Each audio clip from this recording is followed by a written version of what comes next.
Assalamualaikum warahmatullahi wabarakatuh. Selamat siang, salam sejahtera kepada kita semua, terutama buat rekan-rekan media semua yang telah hadir. Satu hal pertama yang saya sampaikan, terima kasih dan mohon maaf apabila tempat yang ada di sekeliling kalian ini mungkin agak sedikit kecil atau bagaimana. Ini pertimbangannya betul-betul sebenarnya tadi mau selektif, tapi ternyata kita harus tetap memfasilitasi teman-teman media yang lain.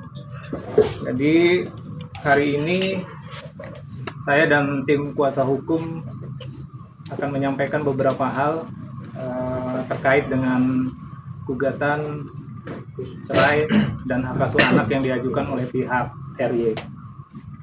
Sebelumnya perlu kami sampaikan bahwasanya saya dan kantor hukum DRA Law Firm ditunjuk dan diberikan kuasa dan mandat oleh Tengku Rian setelah menerima surat gugatan kemarin. Dan alhamdulillah, kalau kalian tadi bertanya kenapa di sini dilakukan, karena terus terang saya adalah anggota daripada Kongres Advokat Indonesia di bawah pimpinan Bapak Haji Cucu Hermanto, dan beliau sangat mensupport semua kegiatan anggota, tidak hanya saya dan teman-teman di kantor, tapi juga semua anggota diberikan support, diberikan ujangan. Beliau adalah orang yang menaungi kami semua. Jadi, dan kebetulan juga di sebelah kanan saya Ibu Aisyah, di sebelah kiri saya Sekjen adalah Sekretaris Umum daripada DPP KIA. Tapi jelas legal standingnya dalam hal ini adalah kantor kami, kantor saya. Oke, tidak ada kaitannya dengan DPP KAI. Saya selalu meminta restu, meminta ujangan, karena memang kantor dan marwah kami ini adalah selalu ingin mendamaikan. Tidak aja masalah perceraian, tetapi masalah-masalah atau isu-isu lain. Ya, mungkin kalian sudah dengar di mana kami bisa mendamaikan saudara Denny anggota kami dengan Mahkamah Agung. Oke, belum lagi masalah yang lain. Tidak bisa saya sampaikan satu persatu. Tapi yang jelas semangatnya Pak Presiden menaruh harap agar ini bisa jadi pelajaran yang berharga buat kita, dan tentunya harapan kami yang duduk semua di sini ini adalah mendamaikan sahabat adik saya ini dengan keluarga daripada RY. Terus yang lain-lain, ya karena Tengku Rian ini adalah public figure, dan kebetulan sekali istrinya juga adalah public figure yang menjadi perhatian semua media.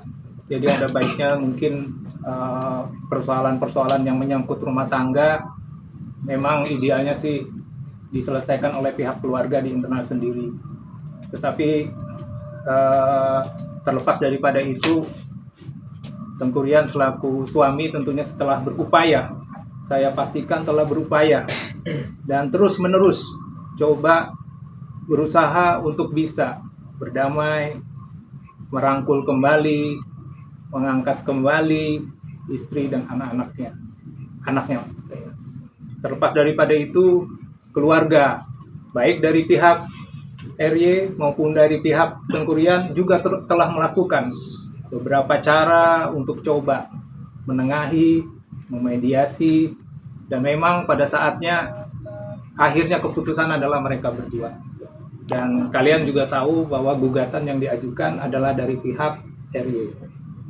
Dan fix kami diminta oleh klien kami Tengku Rian untuk bisa menghadapi persoalan ini dengan sebaik-baiknya, dengan usaha bagaimana caranya agar tetap bisa bertahan dan rujuk kembali. Pernyataan ini perlu kami sampaikan karena di luar sepertinya disampaikan bahwasanya klien kami tidak ada usaha, tidak apa. Karena usaha-usaha yang dilakukan oleh Tengku Rian tidak akan bisa kelihatan terus oleh kita gitu, ya. Jadi itu yang perlu digarisbawahi. Kemudian terkait dengan soal-soal lain, di beberapa media yang banyaknya istilahnya itu pendapat, kemudian komen dan hal-hal lain yang terkait itu, kami menyikapinya dengan bijaksana. Dan itu merupakan semua nasihat. Dan kami juga tidak bisa istilahnya mengkanter semuanya. Karena biar bagaimanapun juga, Rian ini adalah sosok suami yang punya tanggung jawab terhadap istri dan anaknya. Dan ingat, usia perkawinan mereka itu baru 2 tahun. Sudah dikarunia anak yang alhamdulillah sehat walafiat. Dan sampai sekarang Rian itu juga berusaha terus bagaimana caranya keluarga ini tetap utuh. Isu-isu di luaran yang sebagai itu ya nanti berkembang aja, silakan kalian tanyakan. Saya selaku kuasa hukum betul-betul fix akan memperjuangkan di meja pengadilan, tetapi di luar itu kami akan berusaha. Nah, ini pada kesempatan baik ini juga kami meminta, karena kami sudah datang, sudah tampil, mudah-mudahan dari pihak sebelah, apakah itu keluarga ataukah tim pengacara hukumnya juga dapat berkolaborasi dengan kami untuk tetap mengedepankan musyawarah dan mediasi sebelum tanggal 19 Februari yang akan datang. Jadi begitu ya rekan-rekan ya. Mungkin kita mulai aja tanya jawab ya, sepanjang lebar. Saya juga berterima kasih sekali lagi kepada Isa, Ibrahim ya atas dukungannya. Jadi statement saya pertama tadi jelas ya, saya betul-betul difasilitasi, disupport, dan sekali lagi terima kasih. Mudah-mudahan ini bisa jadi jadi terus ya didukung oleh Pak Cucu untuk anggota-anggota lainnya gitu. Demikian mungkin untuk pembukaan ya, silakan ya, terima kasih. Oke Bang. Nggak datang hari ini. Oh iya baik, jadi sampai dengan hari ini saya sebenarnya tetap mengusahakan Rian untuk datang, tetapi dengan pertimbangan karena bukan saya saja yang didengar, tetapi juga dari manajer, dari keluarga, dan kebetulan hari ini ada syuting di Cipanas. Jadi Rian menyampaikan, Mas Dedi tolong sampaikan sama teman-teman media, salam, dan kita ketemu tanggal 19 Februari di pengadilan. Ya. Tetapi sebelum tanggal 19 kita lihat perkembangan. Ya. Mudah-mudahan ada hal-hal yang memang patut kami harus sampaikan kepada teman-teman, pasti akan kita urus. Pak Dedi, ya. Mungkin soalnya Rian dan RY ini sudah lama pisah rumah itu kapan dan bertengkarnya sejak kapan sih? Karena kan melihat baru 2 tahun ini mereka berumah tangga ya. Iya. Itulah kalau ditanyakan mengenai pertengkaran, kita tahu sendiri kalau di rumah tangga bertengkar sih biasa ya sebenarnya ya, kita maklumin ya biasa. Saya sama teman-teman pengacara bertengkar ya udah biasa, habis itu baikan lagi. Jadi memang kalau umpamanya dibilang sudah lama bertengkarnya kapan apa segala macam, ya kita nggak bisa menetapkan waktunya kapan gitu. Tapi memang nggak pernah kelihatan mereka bertengkar secara benar-benar vulgar apa segala macam. Karena saya rasa saya tidak perlu menjelaskan sosoknya Rian itu seperti apa. Bukan laki-laki yang betul-betul gimana ya, emosian, temperamen atau apa gitu ya. Jadi dan satu hal lagi Mbak, kalau kapan meninggalkan rumah, ini memang salah satu upaya Rian sih. Upaya Rian untuk bisa mengerem biar bisa area juga lebih nyaman mungkin di rumah, jadi dia mengalah. Jadi tidak ada yang meninggalkan, tapi ini hanya pertimbangan ya biasalah. Biasanya Mbak memang kalau ada prahara di rumah tangga ada baiknya berpisah untuk saling masing-masing introspeksi diri ya. Tetapi setelah itu akan bersatu kembali. Ini tinggal situasinya. Dan jangan lupa keduanya adalah orang-orang yang sibuk gitu loh ya. Orang-orang yang sibuk. Itu mungkin. Bang, tapi komunikasi Ricis dengan Rian masih baik apa seperti apa Bang sekarang maksudnya? Sampai dengan tadi malam saya perhatikan di WhatsApp masih WhatsAppan mereka. Ya. Masih WhatsAppan. Kalau telepon mungkin tidak, mungkin telepon. Tapi WhatsAppan terus. Aku mau ajak Mona keluar, gimana? Kamu apa kabar? Gitu ya, biasalah gitu loh. Ya memang sih tanggapannya sih agak sedikit ini ya.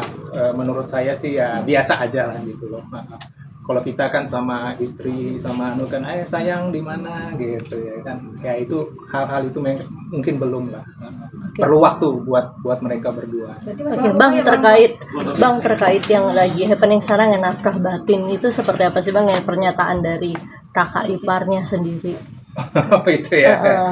Nafkah batin ya, 2 tahun nafkah batin. Mona umurnya berapa sekarang ya? 2 tahun setengah ya.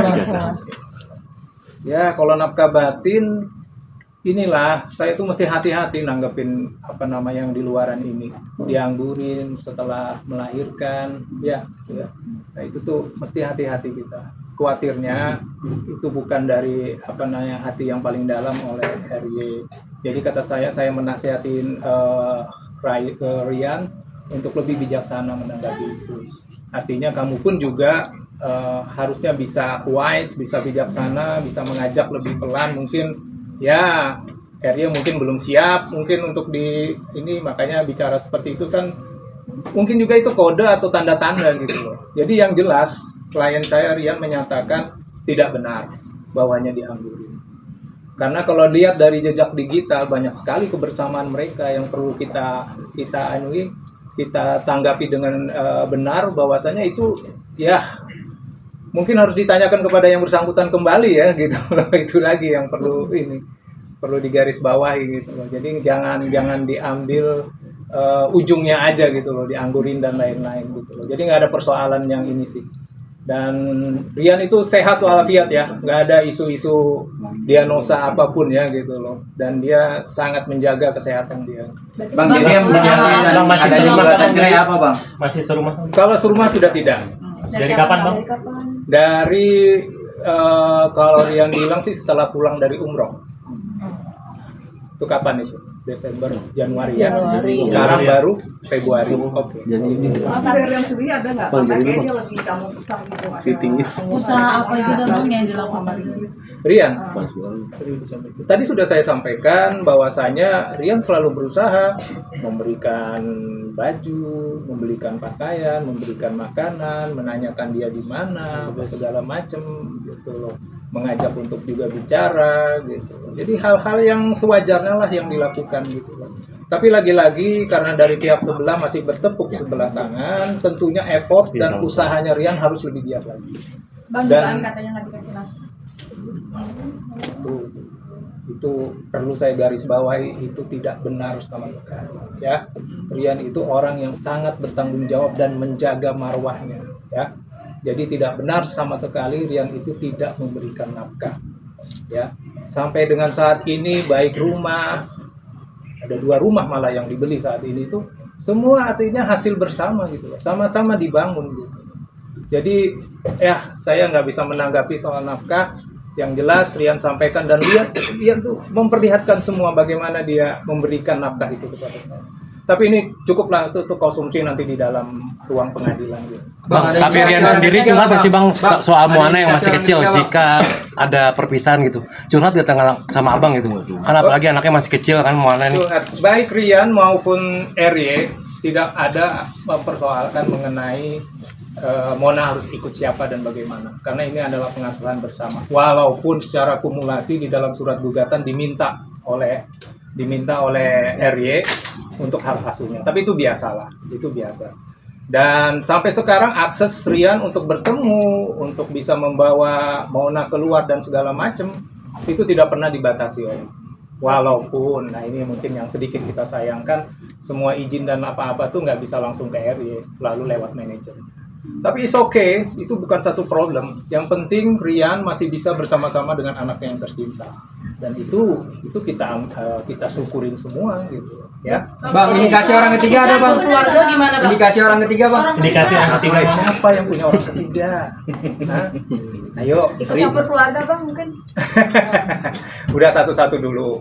Kalau isu orang ketiga, ya namanya public figure ya, sangat mudah, artinya berkomunikasi, beradaptasi, bersosialisasi dengan siapapun. Jadi itu tidak benar juga. Saya sampaikan itu tidak benar. Tidak ada perselingkuhan baik yang dilakukan oleh Rian maupun oleh pihak sebelah. Oke. Kalaupun ada isu-isu lain di belakang itu yang santer, aduh, saya nggak mau berkomentar terlalu jauh. Berarti alasannya apa bang? Ya, Alasannya? alasan apa ini? Menggugat cerai. Gugatan cerai. Humas sudah menyampaikan memang secara global itu adalah masih mengambang-ngambang lah. Tapi ini memang salah satu strategi dari pihak pengacara untuk menyampaikan apa sih dalilnya. Dan sampai kemarin Selasa kami sudah menerima surat gugatan itu memang kami lihat isinya tuh normatif sekali. Normatif ini dalam artian memang tidak disebutkan apa sih masalah atau dalil yang keluar. Dan kalian tahu kan bahwasanya dalil atau alasan bercerai itu kan sudah ada semuanya, tinggal mengacu pada situ. Dan untuk substansi daripada isi pengadilan mungkin bukan ranahnya di sini untuk kita ini. Saya mengundang teman-teman sekalian dan tim hukum ini semangatnya adalah merujukkan mereka kembali. Ya, itu yang saya minta tolong. Bang. Atas urusan rumah tangga mereka berdua. Ya, itu juga jadi ini ya Mbak ya, jadi semua ya, jadi pembicaraan di luar ya. Tapi saya pastikan bahwa dan saya langsung berbicara dengan ayah Anda, ayah daripada Rian, dan beliau juga banyak bercerita bagaimana beliau menempatkan diri beliau, dan seperti biasa orang Aceh, orang yang sangat santun dan hormat, tahu adab ya. Jadi kalau umpamanya ada pemberitaan terlalu campur tangan urusan ini, sekali lagi saya sampaikan itu tidak benar ya. Dan itu mungkin akan jadi isu sentral nanti yang akan disampaikan oleh pihak sebelah di dalam ruang pengadilan. Tetapi saya berharap sih itu bukan hal yang perlu mereka sampaikan nanti di sana. Karena kalaupun banyak berita di luar sana begini, ibunya begini, bapaknya begini, ya selayaknya orang tua lah. Ini mungkin ya perhatian karena kasih sayangnya lah kepada menantu gitu, kepadanya. Jadi tolong disikapi dengan bijaksana juga. Bang, kan Rian pastinya sudah bercerita banyak. Abang ngelihat nggak sih rasa galau atau sedih, maksudnya sempat nangis atau apa? Udah pasti Mbak, iya, istri yang disayangin, anak yang dicintain, sekarang menggugat cerai, galaunya minta maaf, minta ampun gitu. Saya pun juga hampir tiap malam ditelepon, diminta tolong buat ngobrol doang. Tapi ya sudahlah, itu satu konsekuensi yang biasa. Dan Rian itu kan usianya berapa? Kalian tahu? 31. Wah, masih relatif muda kan? Iya kan? Ya kan, kalau bimbang, kalau galau, dan ini tidak ada pengalaman sama sekali menghadapi persoalan-persoalan hidup seperti ini. Lain seperti abang-abang saya di sebelah-sebelah ini jam terbangnya luar biasa semua gitu ya kan. Gitu. Nah. Bang, mungkin terakhir ya saya. Ya. Mungkin dari pihak sini untuk memediasikan kepada pihak ke sana tujuannya. Pertanyaan bagus, betul. Jadi sebelum tanggal 19 masuk di ruang pengadilan seperti biasa kalian tahu selalu akan dimintakan oleh majelis hakim, yuk mediasi dulu ya. Kami pun juga secara personal ini juga akan melakukan upaya mediasi. Dan tadi di awal saya sampaikan bahwanya Pak Cucu secara pribadi juga menawarkan diri. Mas Didi, Boya itu diatur, dipertemukan gitu. Kita ini kan terkenal organisasi kita ini mendamaikan semua yang lagi perang gitu. Ya. Jadi mudah-mudahan dengan dukungan Pak Isa ini gini-gini mediator loh ya. Iya, ini Pak Setkum luar biasa ini dulu ya. Jadi inilah salah satu bentuk usaha kami gitu loh untuk mempertemukan. Mudah-mudahan gayung bersambut karena biar bagaimanapun kami juga punya etika, punya elegan. Kalau kami sudah menawarkan, kemudian sambutannya dari pihak sebelah mungkin agak sedikit berbeda, ya kami bisa memaklumin gitu loh. Karena masih ada wilayahnya nanti di pengadilan kan. Nah, Bang, udah sempat ngobrol mungkin sama lawyer sama pihak sebelah. Sudah ada dipilih. Sama lawyer, Bang. Kalau nama kami ngetahuin ya.